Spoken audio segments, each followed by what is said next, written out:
Hey everybody, what's up? It's Tim from Fallen World Films, and I'm here with my beautiful co-host Amber. First off, I just want to apologize real quick for having to postpone the show to like an hour later than it was supposed to play. That was just technical difficulties on my end. Still trying to kind of figure out how to do all this stuff. But we wanted to jump on here tonight because, like pretty much every day over the last 2 years. There's all types of stuff in the news that seems to once again be pulled right from the headlines of Revelation. Just a lot more crazy stuff going on in our world in this pandemic. And we're going to be getting into the idea of internment camps, as I'm sure you've been hearing a lot about, obviously in Australia, Canada, other places around the world where there's been these quarantine camps set up. Now, mind you, this is happening in America too, but under different pretenses.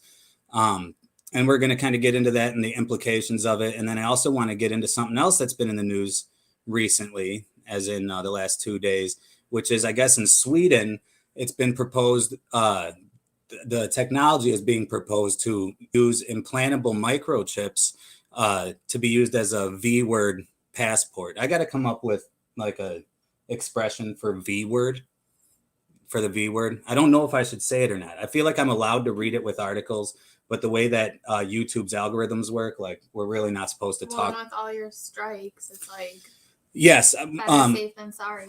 Amber and I are going to have to be very careful on this live stream with the language that we use, just because YouTube is really quick to trigger you with the medical misinformation tag when you talk about anything regarding the pandemic.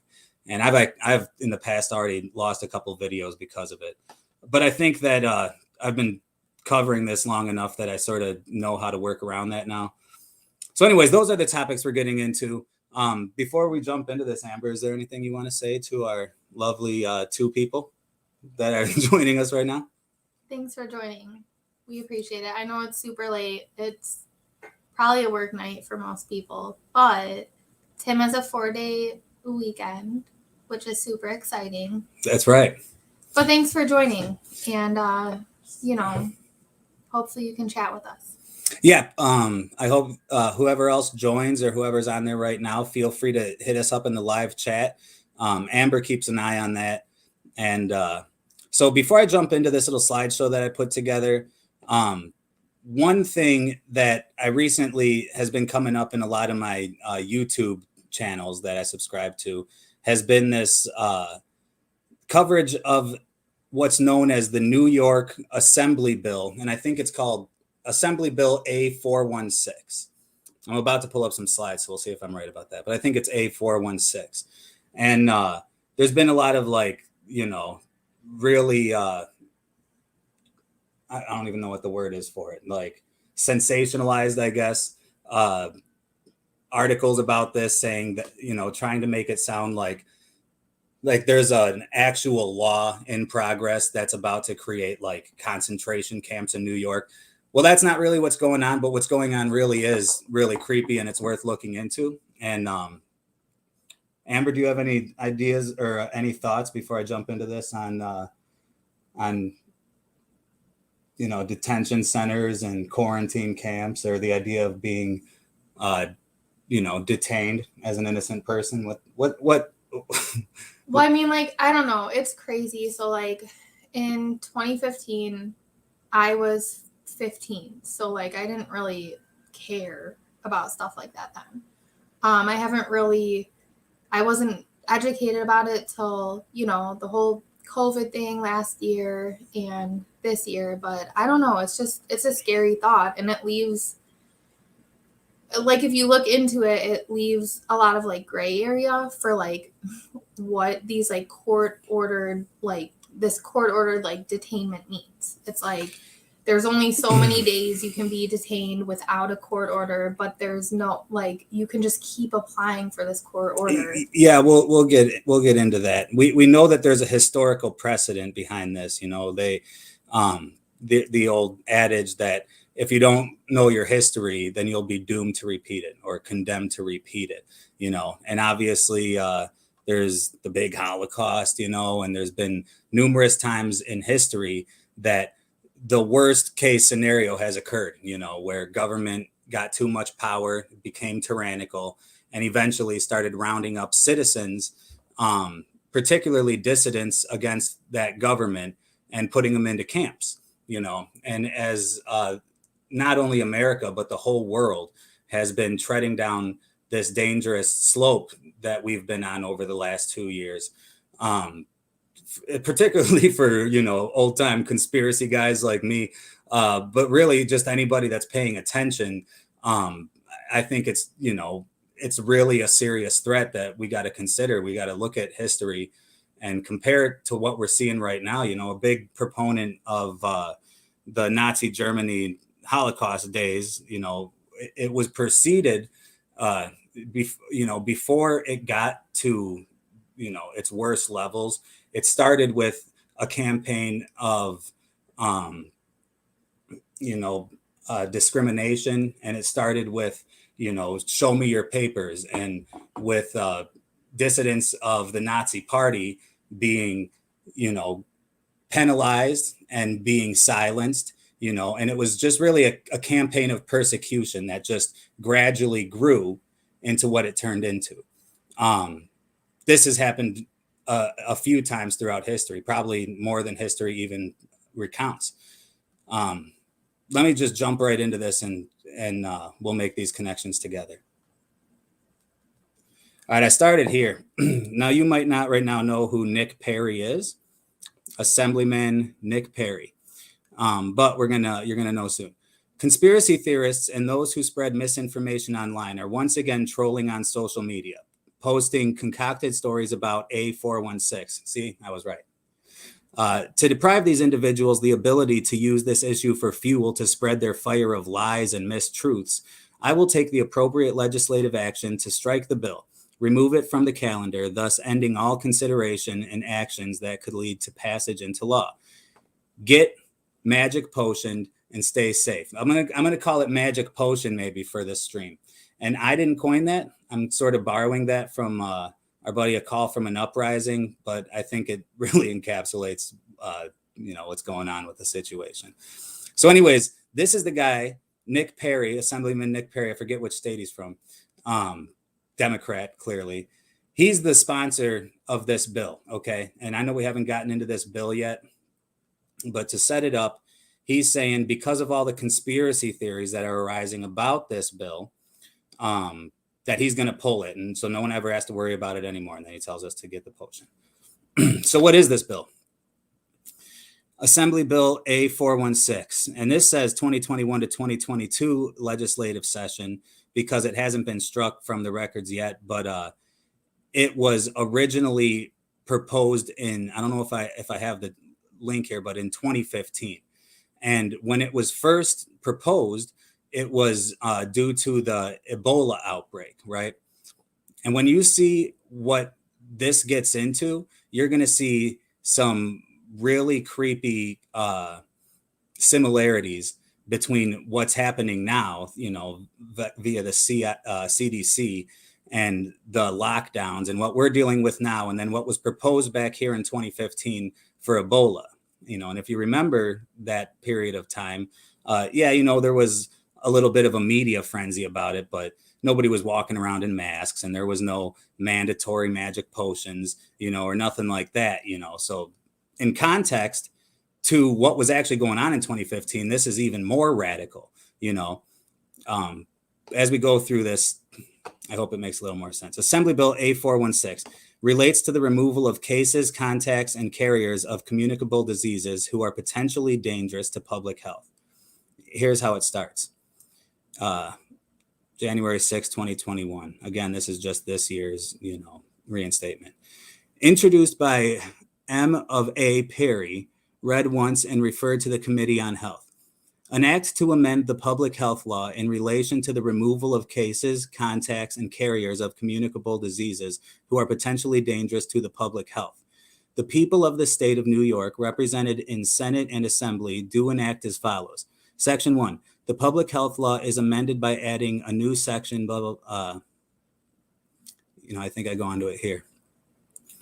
It really starts in 2. Upon determining by clear and convincing evidence that the health of others is or may be endangered by a case, contact, or carrier, or a suspected case, contact, or carrier of a contagious disease that, in the opinion of the governor, after consulting with the commissioner, may pose an imminent and significant threat to the public health, resulting in severe morbidity or high mortality, the governor or his delegee, I guess, I don't know how to pronounce that, including but not limited to the commissioner or the hands of local health departments, may order the removal and or detention of such a person or group of such persons by issuing a single order. You know how this like legal language is just like all one big run-on sentence? It's annoying to read. Identifying such persons either by name or by a reasonably specific description of the individuals or group being detained. Whoo! And so if you couldn't follow that, this is proposing that, and again, this isn't related to the pandemic that we're now currently in. This was relating, I guess it all started because in 2015, there was somebody that came from Africa or something like that was on a plane, and she had Ebola or was presumed to have Ebola, and she refused to quarantine, right? I read today that it was a nurse that refused to quarantine. Okay. If Amber read that today, she's probably right. But is that someone right? Somewhat right? Yeah. That's how I recall it. One person that, and I don't know. I mean, who knows if my source was credible? But that was what Perry wrote this in response to. Like she refused to quarantine, and it was like, okay, we got to do something about this one person then. But it certainly sounds like something that you'd read in legislation coming out in regards to what's going on right now, you know? Right. And so what they're saying is that the government, the governor, so the government, the state government in New York would be able, and I suppose this guy's from New York, clearly. I said before, I don't know what state he's from. I suppose it's New York. But anyways, for the government to be able to dictate or to determine, because it does say here, it says may pose an imminent, may be endangered by a case or a contact or a carrier or a suspected case, and whenever you get into suspected, whenever you get into the government being able to pretty much point their finger at any citizen, and it would, have this blanket excuse to detain people. At least that's what the concern is about this. But what it's saying is that any sick person would be able to be detained by the government with or without their approval, and be held in a detention center. Such person or groups of persons shall be detained in a medical facility or other appropriate facility or premises designated by the governor or his or her delegee. I apologize if I'm pronouncing that wrong. And complying with subdivision 5 of this section. I'm going to move over here. And I'm sorry, I know this is kind of long here, but you got to hear this. Number 7 is when a person or group is ordered to be detained pursuant to subdivision 2 of this section for a period exceeding 3 business days, and such person or member of group requests release. So if somebody wants to get out of jail, right, if some innocent person wants to be released from prison, the governor or his or her what do you think that is? D? No, it is G. I think so too. Shall make an application for a court order authorizing such detention within 3 business days after such request by the end of the first business day following such Saturday, blah, blah, blah. Not going to go through that. After any such request for release, detention shall not continue for more than 5 business days if the absence of a court order authorizing detention, notwithstanding the foregoing provisions. In no event shall any person be detained for more than 60 days. Only 2 months. Okay. It's not that big of a deal. Like you're sick, you're coughing and sneezing, and the government is only going to drag you away and put you in a detention center for 2 months. It's for the well-being of everyone else. Just do your part. What are these people complaining about? I mean, it's first off, and again, this is 2015 with the Ebola, which again was a so small scale compared to what's going on now. And, it almost makes you wonder if this wasn't just actually written and proposed in preparation for what's going on right now. But that would make me a conspiracy theorist. I mean, but again, there's a loophole. So like, even if you are there for 60 days, they still could get a court order forcing you to stay there longer. Well, that's what I'm about to read right here. Without a court order authorizing such detention, the governor or his or her delegee shall seek further court review of such detention. So this is saying, if they don't think you're ready in 60 days, such detention within 90 days follow. Okay, let's read that again. The governor or his or her delegee, correct me in the comments if I'm saying that wrong, shall seek further court review of such detention within 90 days following the initial court order authorizing detention, and thereafter within 90 days of each subsequent court review. So, every 90 days they could just go for another review. So essentially you're talking about indefinite detention of innocent New Yorkers just for being sick with Ebola 6 years ago. Okay. Now, again, Nick Perry, who's the one that wrote, sponsored, and promoted, this idea, says right here that he's ending all considerations. He's pulling it from the records. It's not something we have to worry about. Okay. And also, let me just read this to you. This is from PolitiFact, but it pretty much is the same as what you'd find on Snopes or any of those stupid fact checkers. Social media posts claim that New York officials are trying to pass a bill that would allow them to round up non-mask wearers and those who don't want to get vaccinated into concentration camps to eventually force magic potions for the thing. Mind you, this is recent. This is in reference to people sharing this information now in 2021. Which again, even the stuff I just showed you was, this bill is still on the books here in 2021, but it was published in 2015. This is wrong. While the bill A416 may be applicable in the pandemic era, it has sat dormant since it was introduced in 2015 during the Ebola outbreak and has not gained any traction in the New York State Assembly. The legislation specifies that it applies to infected people and their contacts who refuse to quarantine in a health emergency.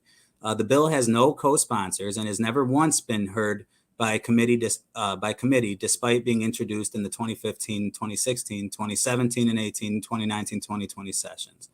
And the current session, we rate this false. And it's what's funny is that, so Nick Perry pulls it, and they say no one ever really took it seriously. This thing acquired such a rage and such a buzz, and there was a lot of angry people, that were concerned about the implications of this thing. And what's funny is that during the pandemic here, 6 years later, the CDC now already has the power, the federal power to do pretty much what that old proposal suggested in the first place. Look at this was taken right from cdc.gov. And I'm not going to get into all the laws and all the provisions that were made over the last 2 years when it comes to the WHO and the CDC, and the federal government. But all you got to do is look outside and you can see, the ways that laws have been changed to restrict your freedoms, and clearly our Constitution is being infringed on left and right. But like always, they do it in a legal way.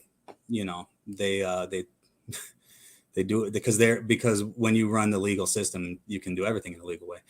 Authority and scope. So again, this is right from the cdc.gov website. Don't remember what page. CDC has the legal authority to detain any person who may have an infectious disease that is specified by executive order to be quarantinable. If necessary, CDC can deny ill persons with these diseases entry into the United States.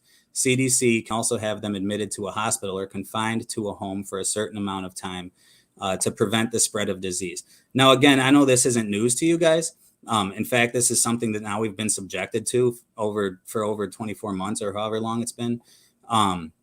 But in context with, all the hysteria about that Assembly Bill A416, it's so easy to get wrapped up in the blitz of stuff that we're dealing with that sometimes you can fail to see what's right in front of your face, because the reality is that why get so scared about that when that's already what we're dealing with right now? And the ability for the government to detain people and put them in quarantine centers, well, that exists. I thought this was interesting because it's right on the same page as this one was sent from the CDC. I wish I should have put the caption in above it, but it said that these are the conditions in which there has been established executive orders from the federal government or from the president for the CDC to be able to enforce quarantine. Cholera. I'm not going to try to read them all, but I just wanted to point out that you don't see the current pandemic one on there. They do say new types of flu, influenza, that could cause a pandemic. But I just thought that was interesting. This is the most up-to-date one. All right, operational considerations. This is where we're going to start getting weird, you guys. Operational considerations for community isolation centers. Okay, and by the way, whether, for those of my fellow truthers that have been following this stuff for a long time, we think of it as FEMA camps. And it is FEMA camps. And there's the reality of FEMA camps is a long existing reality. Okay, but you got to get used to all the different terminology that you're going to see coming out regarding whether it's internment camps or re-education camps or re-education centers, FEMA camps, it just goes on and on, holding centers. In the end, it's the same thing in the condition that it ever so happens that here in America, we can be taken against our will, which I do think is happening now in some small cases. Identify sites, schools, stadiums, hotels, gymnasiums, convention centers, other large covered structures that can be converted to CICs, community isolation centers, to safely isolate and manage people with mild to moderate cases of the thing. Draft plans to ensure that CICs will be safe and secure, appropriately staffed and stocked with supplies, bedding, food, water, medical supplies, cleaning, blah.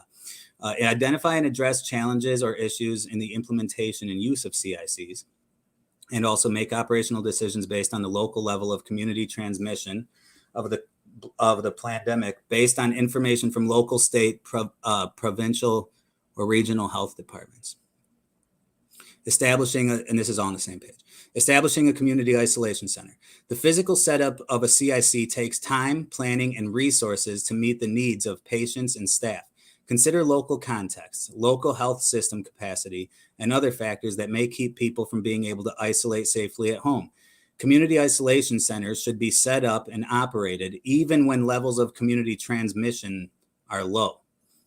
And I don't know if I'm looking too far into this, but does it seem kind of strange to have a precedent that we should be setting up these isolation centers even when levels of community transmissions are low? They're just covering all their bases. Right. Just in any possible situation, just make sure that you're building these things. Consider the following when adapting settings for a CIC. Consider converting existing hotels, schools, churches, or other structures to CICs. Consider using a tent or convert shipping containers to be used as a CIC.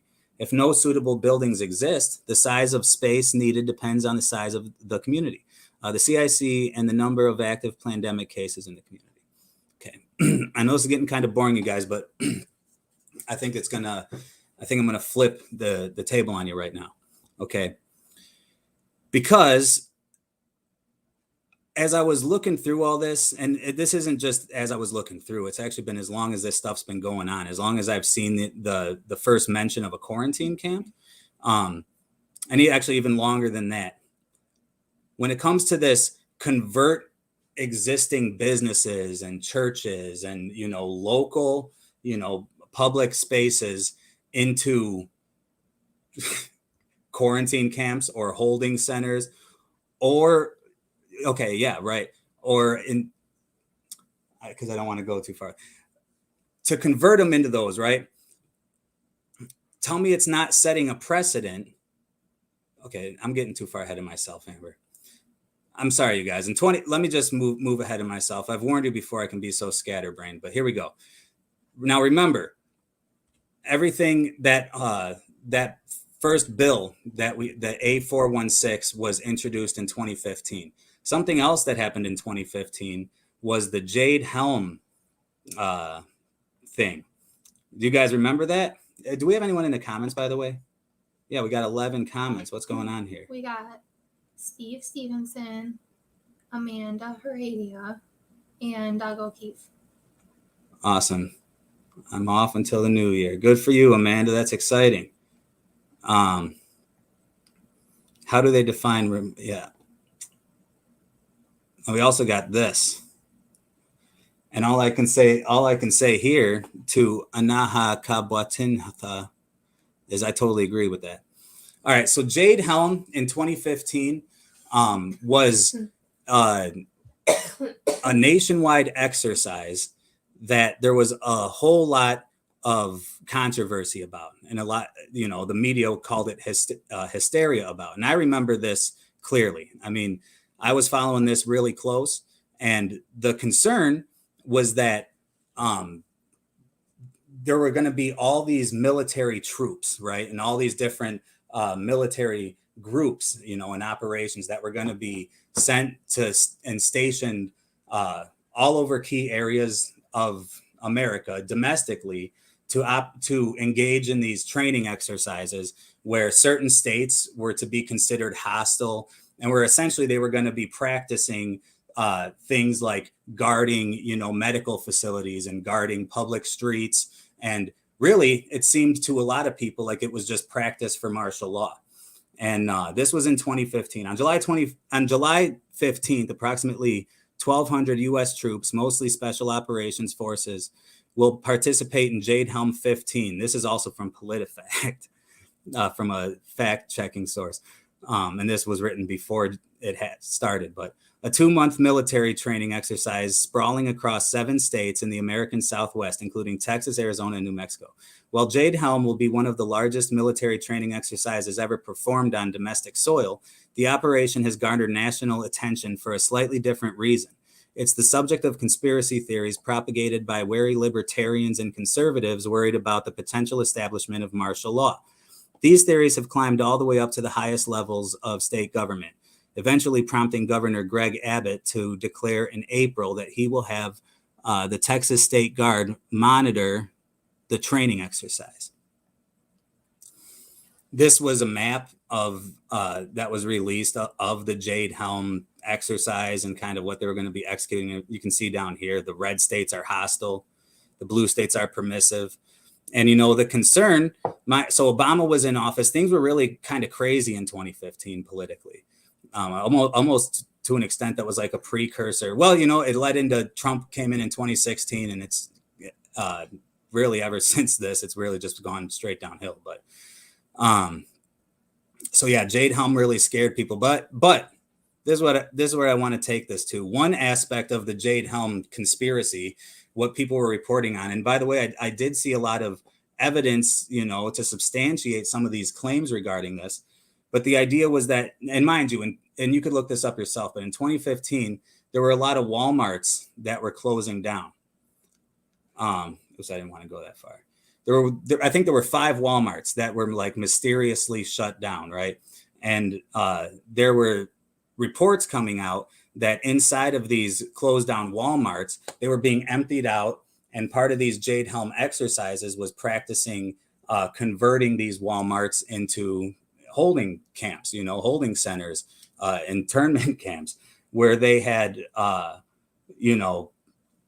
and what was interesting is that as we were just reading through the CDC plans, and how apparently it's long been set, in the CDC's legislation that they could do that, that they could use large public areas. But as we're going to get into, Jade Helm was also criticized, or the conspiracy theories about Jade Helm were criticized, and people were saying, come on, that would never happen. Like, there's no Walmart being closed has nothing to do with Jade Helm. These are just memes that were popular. There's a whole bunch of them. I just threw 2 on here that were popular during the time of this Jade Helm. Thought this was interesting.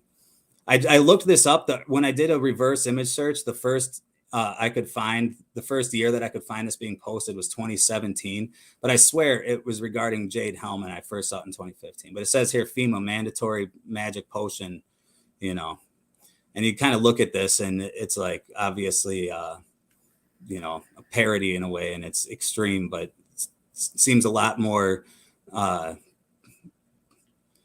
seems a lot closer to what we're going through now than what we were going through then.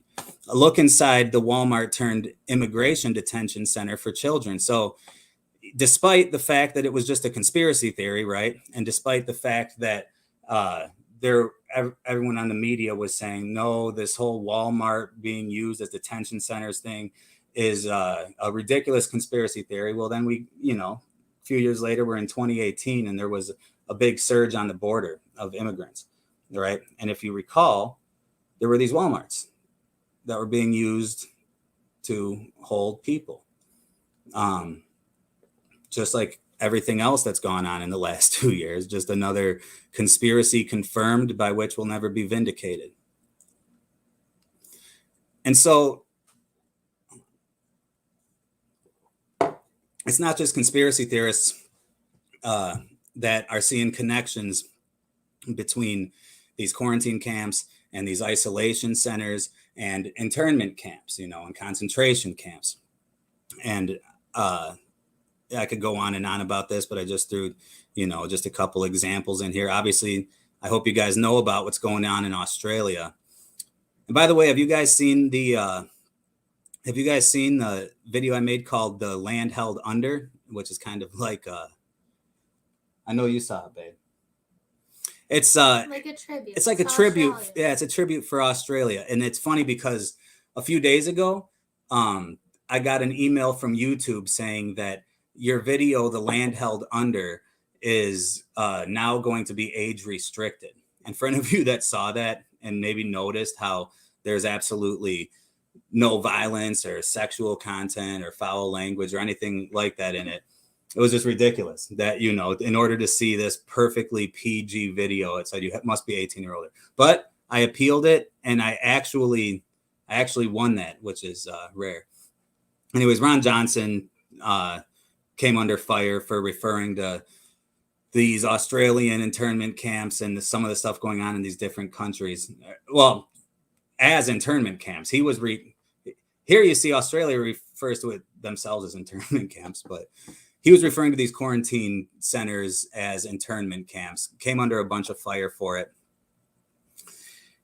But this is the connection here. And this is the difference between a quarantine center and an internment camp. You got to remember, it was 1942, I guess, because, it was World War II with Pearl Harbor. And after Pearl Harbor, I assume most of you should know this, but in America, we actually set up internment camps for Japanese people because since the Japanese invaded us at Pearl Harbor, it was, the idea was that, well, for all Japanese American citizens, we don't know if they're spies or if they're somehow involved, right? And so they all had to go into these internment camps. And I think that when you consider everything we've looked at so far and the precedent that could be set by what we've seen so far, here you got the government through an organization of the government, the CDC and WHO, and this situation, the pandemic, the ultimate blanket excuse for any agenda you want to pull. When you have this infrastructure set up, not to mention infrastructure, right? We're still there was this infrastructure bill that most of the money was ham, as they say. I think that's what they call it. But stuff that, didn't even pertain to infrastructure. Well, I'm just saying, when you combine all these elements and when you consider the war that is happening right now against the unmagic potioned, and when you consider the comparisons between the unmagic potioned and terrorist threats, and then when you compare that with this, because these regular Japanese American citizens were just that, they're just citizens, but they were considered to be, it was possible that they could have been terrorist threats. And so they were put in camps. I'm just saying the precedent's already been set. And here you go. And Washington Post opinion, anti-vaccine extremism is akin to domestic terrorism. Op-ed, unvaccinated people are not oppressed, they're dangerous, right? And you think they're starting all these camps, right? But you start seeing stuff like this. Germany locks down unpotioned people as leaders plan to make shots compulsory. So they're locking down, they're not locking down the people with the thing, they're locking down the people that don't got the potion. Anti-COVID protesters claim Wellingborough prison will be quarantine camp for the blanks, right? And so there's this like narrative switch where suddenly the, subject of quarantine needs to be those who don't have the potion, right? And you keep seeing this narrative being pushed. And Amber, I've just been going on and on. I don't know if there's anything that. Well, I mean, like you're doing like the slides. I know the slides. It's kind of a long slideshow guy, but we're getting there. I'm going to be taking a break here in a second. But you see the switch here, and let's also remember how. Do you remember when this whole thing started back in 2020, and they started letting all these prisoners out of the prisons, right? And they started forcing all these businesses to essentially close down. You can just see, supposing that in the same way that, Bill A416 was proposed in 2015, but happened to have all the legislation that we're now seeing, used by a different entity, through the CDC and now being enacted here in 2021. Well, it just makes you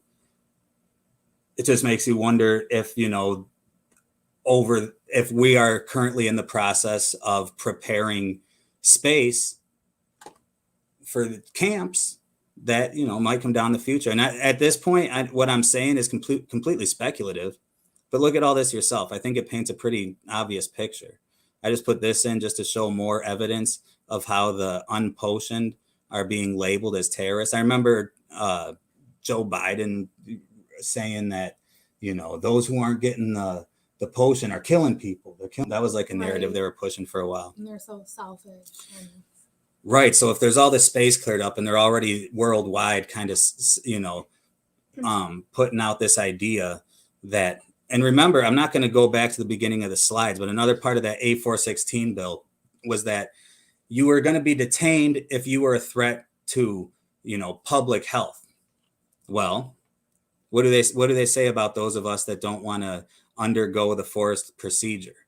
What do they say about those of us that don't want to get the stuff shot into us? Very worrying. Emptying prisons here to accommodate dissenters. That's my idea. Well, it's not my idea, but that's what I'm thinking. Listen to this. And I'm sorry for being so scatterbrained, you guys. It is what it is. That's how I am. If the greatest forms of discrimination and oppression. Now, this is just some opinion piece that some jerk wrote.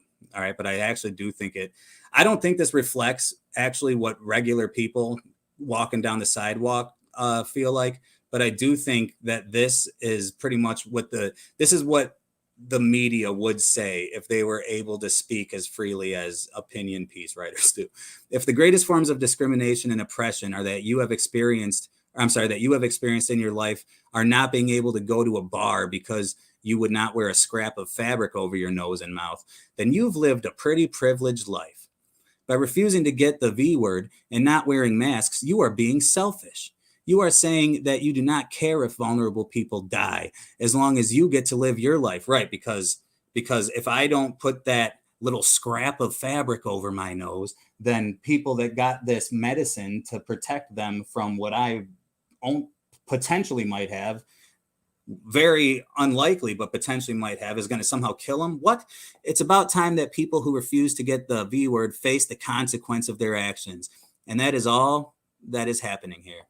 They refuse to get the V word that would allow themselves and others to live safely. Therefore, they will not be able to participate in a society that is attempting to do the best by all of its members. Because I'm not trying to do the best, right? Trying to live according to my principles and according to my convictions and my faith. No, it's these people that are complying, without investigating with an experimental medicine.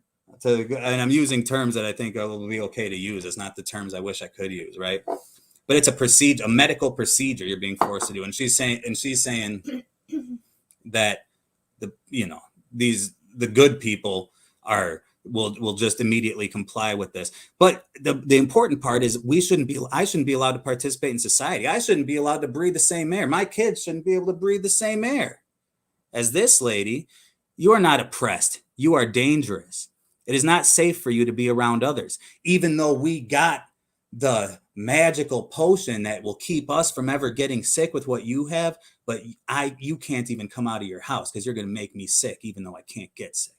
It's about time that we will stand up and say, we're not going to take that risk anymore. You guys don't take any risks. You wear 2 masks. You get magic potions that you don't even understand.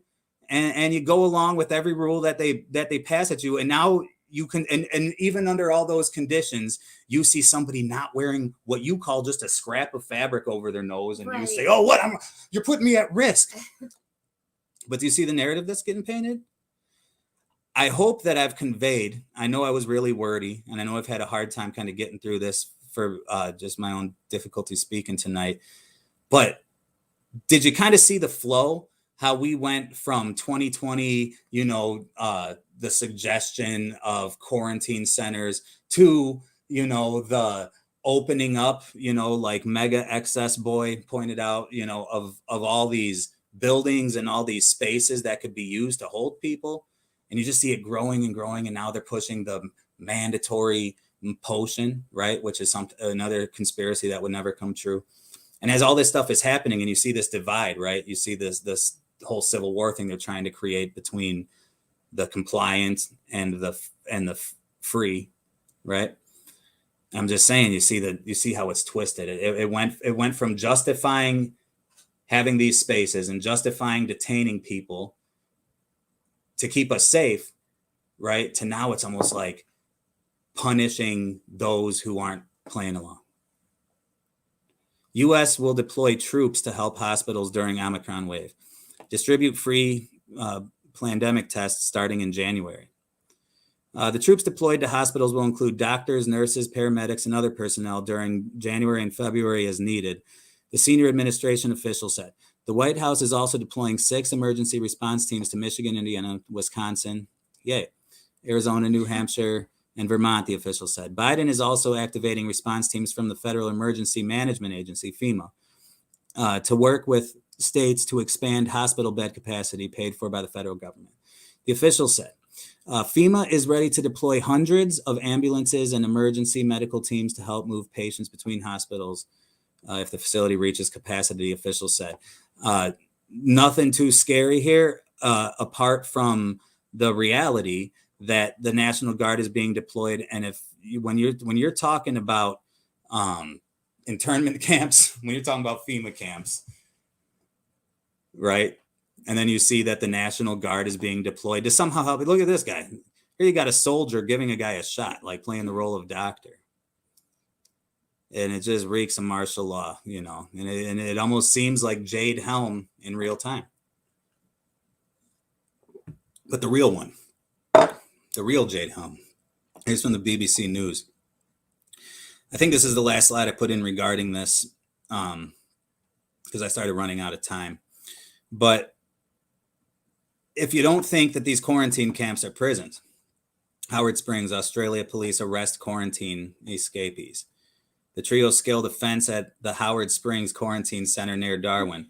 Australian police have arrested 3 people who broke out of a pandemic quarantine compound in the middle of the night. I didn't put the article. But if you've been following what's going on in Australia at all, or, it really worldwide now. They literally tested negative. Oh, those people, I know. I know. It's absolutely nuts. And, so my thought, Amber, let's do this real quick.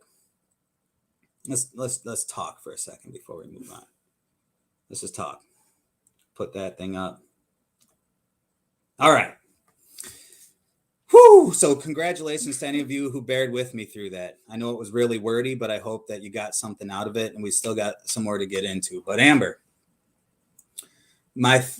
what scares me the most, like going through that kind of thing, which again that was just me pinching. I mean, there was a million more things I could have picked from. That's just like a quick, glance at what's going on in the news right now. But what scares me the most is the worldwide nature of this. You know, it's scary enough knowing what's going on in my country. But when you see how this is like the whole world. Well, other countries are way worse off than we are now. And it's like, I feel like it's so crazy here right now. I mean, like, what's going on in Chicago, DC, like, you're not able to go out to eat without the thing, or like work out. It's, I don't know. It's like out of a horror movie. But there's other countries that are way worse off than we are. No, it does feel like I'm living in a dystopian science fiction horror movie. And it's, Chicago. They passed that thing now where you need a magic potion. What do they call it? Anything. What do they call it? Passport. Yeah, to do anything, like to go into a restaurant, to go into a bar, to live a normal life amongst the normies. And DC too. And I work in Illinois, and you know, again, you think about this, and it's so this is a slap in our face. And I wish that I would have saved this. You know, that I'm not even going to quote it because I don't remember who said it. But it's so clear. I know Lightfoot is the mayor of Chicago, right. But the attitude that these politicians have when they're even announcing this kind of stuff or when they're rolling this stuff out, I mean, it went from like the point of this is that, you know, we got to protect everybody too. The point of this is that we got to keep the unpotioned away from everybody. And they will just outright tell you that these new passport laws are designed to complicate life for those that don't have the passport. They're like, it's designed to do that. So like, here's more of an incentive. If you want to go out to eat and live a normal life, just get it. Just do it. You know, and you think of the worldwide nature of this, and that brings us into this next thing I'm going to talk about, you know, but it's like, you know, it's always been about a new world order, right? And for Christians, you know, and for those of us who know what's happening and know what's coming and, you know the things that have been prophesied through time, through the Bible, we understand certain key things that will factually have to happen, you know, before Jesus comes back, because the Bible says so. And some of that stuff that we've been expecting to see, you know, as I assume most of you know, but there does have to be a worldwide government. That's essential because the Antichrist needs to be able to effectively rule over everybody in the world. There needs to be a worldwide currency, you know, and I look at what's happening in the world right now and the way that they're destroying the economies of every country, right? And like kind of setting it up to the point that we need to have a new currency. And that's been done, again, through the pandemic. And then I watch the way that people are getting split between those who will comply with the rules and those that won't, right? And the same kind of civil war kind of situation we got brewing in America, like Amber said, not only is it happening throughout the world, but it's actually worse in most places. And moving forward from a situation that we're in right now in the world, unless there's like some kind of giant revival or, you know, great awakening or great resistance or something really soon, there's just no way that it can't collapse on itself. But you know what's crazy is, for those of you that know history, when do, you know, warring countries and since when do all the countries of the world see eye to eye and agree with something? I mean, even, you know, when does that happen? Like, even since the time that the UN has been as powerful as it is, never like it is now. And I've been thinking a lot about that. There's actually a lot of, you know, countries that geopolitically would benefit from not going along with all this hysteria, you know. But in fact, you would probably, if you wanted to bring people into your country and you just decided to not go along with this, you could probably become like the richest country tomorrow and you were just going to stay open, right? Because because it's not just the American federal government, it's like the whole world. And what it is it's the UN, right? And you can go back to the Building the Beast video that I put out a few videos ago. But hopefully you already know quite a bit about the UN. But you want to talk about a global, you know, I don't like to say global because low key, I don't believe in the globe, but worldwide government, I'm going all over the place, already exists if you have a United Nations. And clearly, all the so-called sovereign nations of this world are beckoning to the United Nations. So what I'm saying is, like, I don't actually think anymore that the governments of the world are going along with the same thing. I think that the governments of the world are being squeezed into going along with the same thing. I think that they're beholden to a different force that doesn't get voted in. And I mean, you want to talk about end times? Look at this. Go back here. How do I add this? What do I do?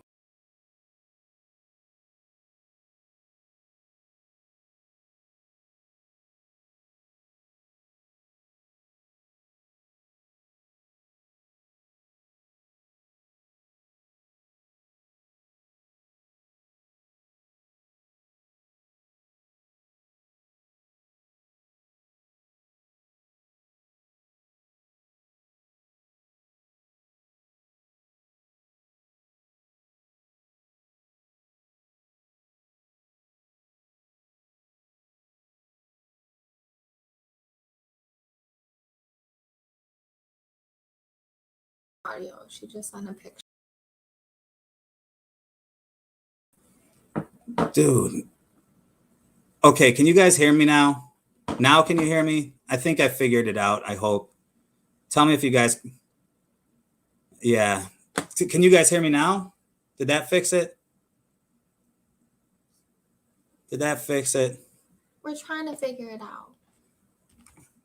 I admit that I'm a rookie, you guys. Now, okay. I apologize, you guys. Still working out the kinks. Because you can't hide it. I can't hide it, right? I have to do this. Okay, we figured it out. It won't happen again. It won't happen again. And I'll try to edit this if I can for future viewers. So if they couldn't see, so you couldn't read it. Do I even have to read it through? They probably already read it themselves at this point. According to a South China Morning Post tweet, the chip is implanted into your arm and can verify your vaccination status when placed next to an NFC. Imagine showing your pandemic passport with just the flash of your arm. The video starts while showing a person holding out their arm and scanning it with a mobile phone. Since I don't know if you guys could hear me before, this is where I pointed out that's another thing that is referenced in the Chipped movie a year ago. So check that out, my Chip movie.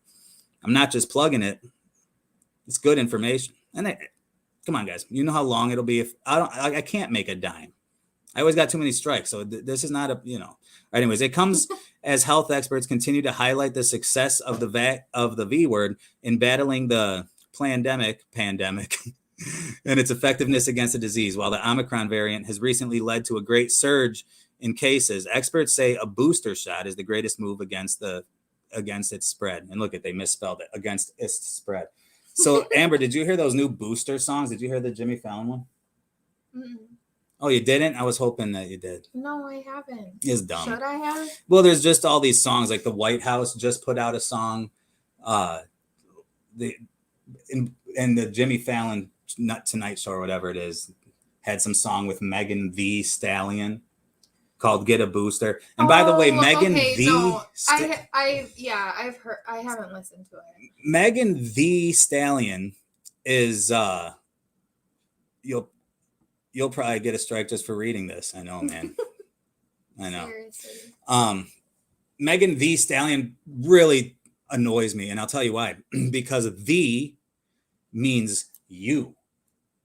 I'll give, thee, thine. Like, so she's pretty much saying, Megan, you stallion. And I sense that what she means to say is like, Megan the Stallion, but she's thinking it's being cool by saying "the," and she thinks that "the" means "the," but it doesn't. It means you. I will give thee a loaf of bread. Okay, moving on.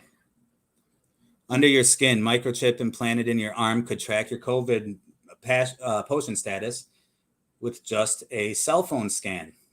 Implanted microchip could be used to verify vax status. I know, that's so crazy. It can literally, like, it can be programmed from your smartphone. Like, what it makes me think about, Amber, is you were the one that brought up like what just went down in Chicago, you know, and you just see the way that they're putting the squeeze on us, right? And so right now it's you need to have your potion passport in order to go to a restaurant or in order to, you know, go anywhere. Like how well, and who has time to keep that little piece of paper that you're not allowed to laminate on you at all times? The little piece of paper isn't little either. It's like big and awkward, right. and, you know, kind of cumbersome and too. It's like difficult for people to keep on. So that it's almost like that's a whole nother thing. Like it's almost like it was designed to be inconvenient, right, to make this microchip just seem even that much more convenient, you know. And they're not gonna like force it. What you're seeing right now is this in Sweden, but you know, it's gonna pick up. More people are gonna do it. Already over 6,000 people have it. Eventually, it's going to be. I mean, you can just see it, like the writing's on the wall, you know. I mean, it's. I hope it doesn't happen. I hope that we can turn this thing around before it gets to this point, you guys. Well, you want to talk about a mark of the beast. You want to talk about having to receive a mark in your hand or in your forehead, by which you won't be able to buy or trade, you know, if you don't have it. And now we're literally in a time where, on the heels of all of this crazy new world order takeover, we've literally hit the point now where the microchips are being rolled out. And my little conspiracy documentary from a year ago is not even a conspiracy anymore, dude. It just goes so fast. Stockholm, Sweden. Microchip technology invented by Swedish startup company Epicenter is now being presented as a possible way to carry around. Beep, boop, beep. Your blank record has been verified, says the caption of the video posted to Twitter by the South China Morning Post. You know what? I already showed that. This is what I wanted to show. This is from the same article, Como News. We see chip technology as the next evolution in payment systems. Okay, so this is in the same, again, Como News. This is the very same article that's talking about these, you know, Swedish chips being used for your potion passport. Later in the article, they say, we see chip technology as the next evolution of payment systems, much like micro markets have steadily replaced vending machines. As a leader in micro market technology, it's important that Tftfw continues leading the way with advancements such as chip implants, says Todd Westby, the CEO of 3 Square Market. Swedish startup Epicenter unveils rice-sized microchip implant that stores your blank P passport under your skin and is read with technology used to take contactless payments. And that's where I left this off as far as a slideshow, because on the next episode, we're going to get into this little connection here, right? Watch how we will go from you got to take this microchip, or that you can take this microchip. It'll just be like it is now with the passport. Like if you don't, your life's going to be that much harder, right? And it's literally going to, I mean, they already got you to take, to get a mandatory injection, you know, of a substance into your body. So what's keeping them from just asking you, you know, just one more injection, you know? It's a grain of rice. Yeah. This time we just one, and this is going to be it. This is going to be it. It can be taken out. No big deal. Brother, it's over no matter what. We're talking about God's plan here, bro. No stopping it. We're in the 7 years already. We may be in the tribulation, but I agree with your attitude, man. It is in God's hands, and I'll mention that on the way out. In fact, that's the whole purpose of my whole channel and what I'm trying to do here, though. Look at the way that at what at one time seemed like, you know, an unbelievable prophecy, right? John's visions in Revelation. You know, for years and years, theologians and scholars couldn't fathom the notion that there could even be a world government, right? I mean, you got to imagine, like, before there was telecommunications and radio signals, and before there was, you know, they couldn't imagine there being a worldwide army. Right. And then you look at where we're at today, you look at the UN, right? And you look at the technology that enables the whole world to work in unity, right? And particularly the governments of the world. And you look at the way they're doing that through the pandemic. And yeah, if that doesn't verify for you, you know, that we are in those last days, they don't need these RFID microchips all to get you think there isn't. Yeah, luciferase isn't the DNA changing. Yep, just makes blue street lights. She's talking. Okay, let me break this down. First off, again, I got to plug Chipped, my Chipped documentary series. It's just so nuts. You know, this has happened. I've only been making these videos for a year now, and already a number of times it's like I'll do all this research and be putting out this thing about, you know, what's coming, and then it happens like, you know, the next month, like long before I thought it actually would.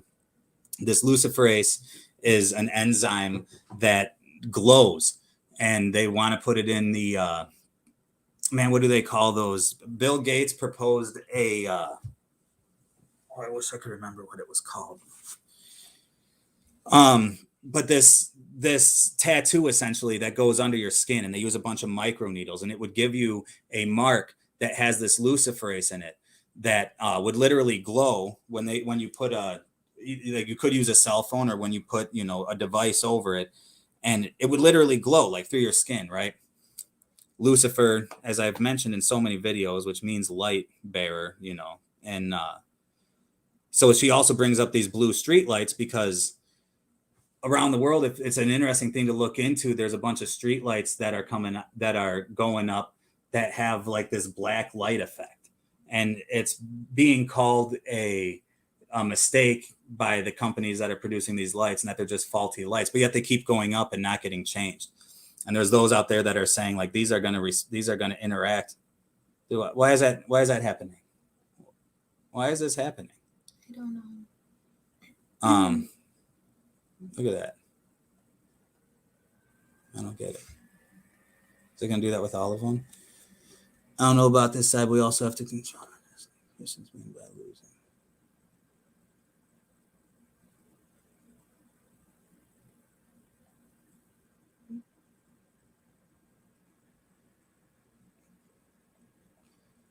And then, amen to that, babe. God save me too from my destiny. Dude, I was driving my life directly into the ground. I'm much more confident in God's plan than my own, personally. But no disrespect to you, and I know where you're coming from. So that's why on this next episode, next time we do a live stream, we're going to get into this. Get ready for a world currency. This right here is the cover of the Economist magazine from, forget the date, I think September, but it's from the year 1988. Okay, from 1988. And look at what you got here. You got a phoenix, and he's sitting on top of all this burning paper money, and he's got this strange coin in the middle of his chest. And I think it says on there, 2018? Now we're in the time of this cryptocurrency, right? And now we got these chips that are being implanted in people, which even according to the chip companies themselves, you know, are the passport's only one part of it. You know, the better benefit is that they're going to be able to be used to make payments. Next week, we're going to get into this, and we're going to consider the connection between the intention to implement this new digital currency system, and we're going to compare and contrast that with the reality that governments worldwide seem to be intentionally destroying their own economies. Perhaps there's a connection. And Amber, I know I went on and on tonight. No.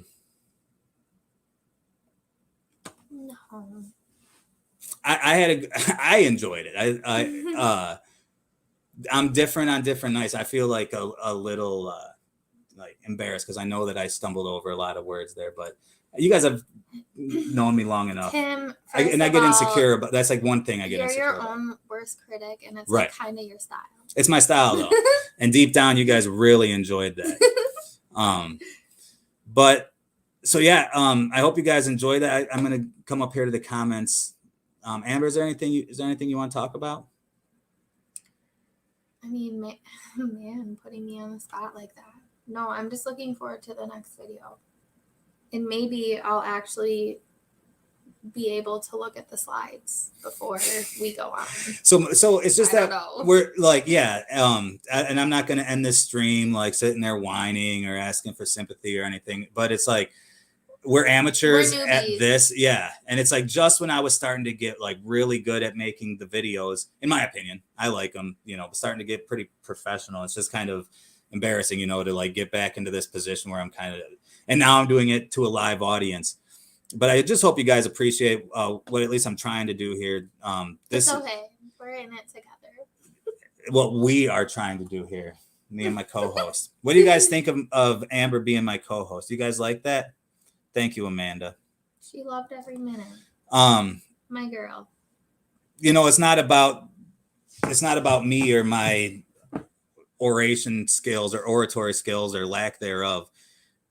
The information I'm trying to present, all I'm trying to do here is as Mo TBR, who, man, don't you run a website that I've been to before? You have like your own website, don't you, Mo? I know you do. It's I've been there. What's your website called? I know it.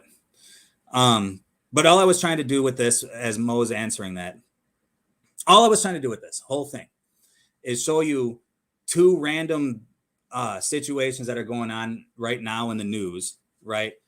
And connect that like I'm able to do every time, like every week I could be making a video just going through the news, and you can just see how directly it connects to not the conspiracy theory about the coming civil war and about the coming lockdown and takeover of the New World Order. No, it's not a conspiracy theory. It's a biblical prophecy. And that's why I can speak with such confidence about this stuff.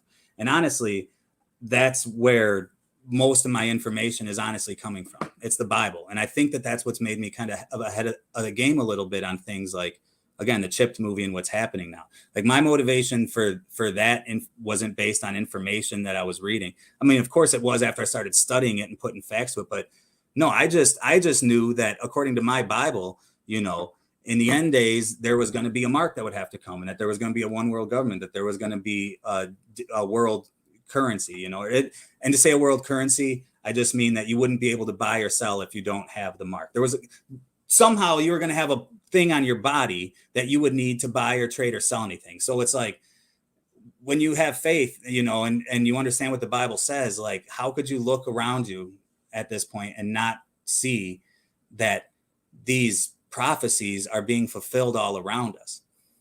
And so that's why, as scary and as dark as some of this stuff that we went over is, I want you guys, you know, as I know most of my viewers do, but to know that I'm not scared. You know, I don't think Amber's scared.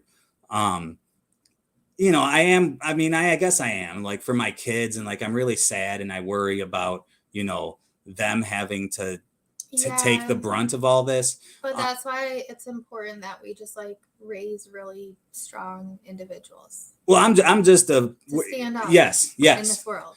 Yes. We have such a strong, important job. Our kids are going to be scary. Our kids are going to be more important, I think, more instrumental than we are. You know, unless that it all goes down. I don't know. It could go either way now. I could see it all happening next week, but I could see the next generation really inheriting the brunt of it. But my point is, I'm not scared because I'm just a pilgrim here passing through, you know, and it's not just what I have faith in. I know it to be true. I mean, I love God. I know that there's a place prepared for me in heaven. And I know that my soul is eternal and that my lifetime here on earth is only temporary. And I feel like no matter where you are on the spectrum of faith, and I wish that you would, you know, accept Christ and be born again, you know, so that I could meet you in heaven. But no matter where you are on the spectrum of faith, and judging only by my experience for all the many years that I was agnostic, I did always sense that there was like a scoreboard out there somewhere. Like I always knew that I would, you know, when I was sacrificing myself for the benefit of somebody else, like that I would get a sense of satisfaction from that. I knew there was something good about it. And like, I always knew when I did something bad, even if I didn't get caught or didn't have any penalty for it, that it was still bad. And I just had this sense that somewhere out there, I was being, that stuff was being recorded and I would be held accountable for it, and it's like, so since becoming a Christian, and now that I understand how that works, and now that I understand that, I'm just a sinner who by my own works deserves to go to hell and like deserves to go through all this stuff that's happening. I mean, you can't look around. I mean, just look at America, let alone the whole world, right? I mean, how many babies are getting aborted every year? Like you have guys, walking around in mini skirts reading books to kids, and you got kids getting their genitalia mutilated without parental consent because the government school says that they should. And you look around at all the crazy stuff just in this country, and it's just, if we're under God's judgment, is it not well deserved? The Bible says that in the end it'll be like as in the days of Noah. In the days of Noah, everybody was partying and everybody was living good in a way. They were living by, their bellies, but they were living in sin, and they were living self-indulgent lifestyles, and then of course you had Noah, who God told to build a boat, and the people all laughed at him and they all mocked him, and God judged the world, and everybody got washed away in a big giant flood. And so God will not be mocked, and God is being mocked by this whole world. And this was bound to happen. I pray, I wouldn't be doing this channel, and I wouldn't be even trying to wake people up. I would just be preaching the gospel if I didn't think that there was also a chance that maybe we could actually see some change in the world around us. I still think there's a little bit of a chance, but it is going to absolutely take a revolt on a worldwide scale. And I see that kind of happening. And it's funny because for all the years that I've been researching this, and that I've been, anticipating this to happen. I mean, literally everything and I'm not alone, I'm sure probably half of my audience, every day you're waking up and being like, oh, now we're at this point of the thing that I already knew was going to happen. But it's all happening so fast. And what's crazy is when I go back to the old days, and I would always just get mocked, and I would always get laughed at when I would talk about things like microchips or internment camps or any of the stuff that's, mandatory magic potions and all this stuff that now is reality.